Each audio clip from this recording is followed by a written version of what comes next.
మన శరీరం సుమారు 60 నుండి 70% నీటితో తయారవుతుంటుంది. చెమట, మూత్రం, శ్వాస ద్వారా నిరంతరం నీరు కోల్పోతాం. అందుకే తగినంత నీరు తాగడానికి ఆరోగ్యానికి చాలా ముఖ్యం. వయసు, శరీర స్థాయి, జీవనశైలి ఆధారంగా ఒక్కొక్కరికి అవసరమైన నీటి పరిమాణం వేరుగా ఉంటుంది. చిన్నపిల్లల శరీరం వేగంగా నీటిని కోల్పోతుంది కాబట్టి వారికి ఎక్కువ హైడ్రేషన్ అవసరం. కేవలం దాహం తీరడం మాత్రమే కాదు, శరీర సమతుల్యతను కాపాడడం కోసం కూడా తగినంత నీరు తాగడం అవసరం.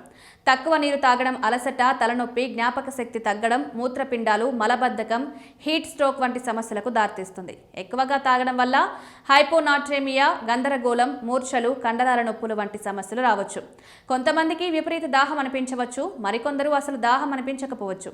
అధిక దాహం, అధిక ఉప్పు, మసాలా ఆహారం, శారీరక శ్రమ, మధుమేహం, థైరాయిడ్ సమస్యలు కొన్ని మందుల ప్రభావం వల్ల కలగవచ్చు. దాహం లేకపోవడం వృద్ధుల్లో మానసిక ఒత్తిడిలో లేదా నాడీ సంబంధిత సమస్యల వల్ల వస్తుంది. అందువల్ల వయసు, శరీర పరిస్థితి ఆధారంగా తగినంత నీరు తాగడం, రోజంతా హైడ్రేషన్ కాపాడుకోవడం, అధిక లేదా తక్కువ దాహం చాలా కాలం కొనసాగితే వెంటనే వైద్యుని సంప్రదించడం అవసరం.